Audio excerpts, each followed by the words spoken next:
শিবাজী মহারাজ আমাদের সেই মোগলদের বিরুদ্ধে লড়াই করে সেই আফজল খাঁকে বাঘনকে দিয়ে তার পেটটা চিরে দিয়েছিল।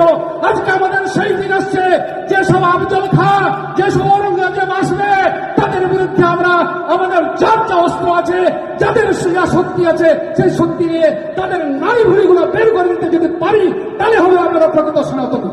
সেই সংকল্প গ্রহণ করতে হবে।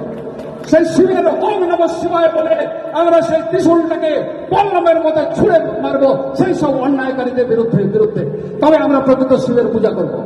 স্বামী প্রণবানন্দজি মহারাজ বলছেন, যত পূজা তুমি করেছ হিন্দু, পরে নাই ওর পায় হীরবীর্যের কেব তার পূজা স্বীকার করি না যায়।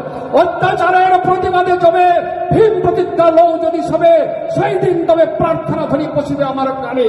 শুধু ভুলে পূজা লব না আবার কাতর মিনতি গানে। কেবলমাত্র ভগবানকে ফুল দেব, ফল দেব, নৈবেদ্য দেব, আর সেগুলো আরাম করে আমরা খাবো না। না, ভগবান সেটা চান না।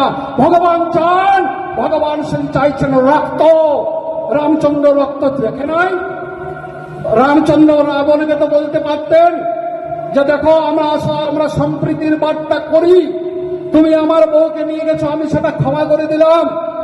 আসো, তোমার মধ্যেও রক্ত বইছে, আমার মধ্যে রক্ত বইছে, তুমিও ব্রাহ্মণ সন্তান, আমি ব্রাহ্মণ না হলো ক্ষত্রিয় রাজার সন্তান, আমিও রাজা, তুমি আসো, আমরা কোলাকুলি করি।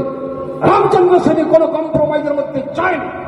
তো সুতরাং আজকে যারা কম্প্রোমাইজের মধ্যে যাবেন তারা প্রকৃত ভারত মাতার সেবক নন। আজকে যারা সনাতনী সংগঠক যেসব ছেলেরা রয়েছেন, যেসব ভাইয়েরা বোনেরা বন্ধুরা কাজ করছেন, আমি তাদের কাছে একটাই বার্তা দেব, সনাতনকে জানতে শিখুন, সনাতনী হন। সনাতন এক হাতে শস্ত্র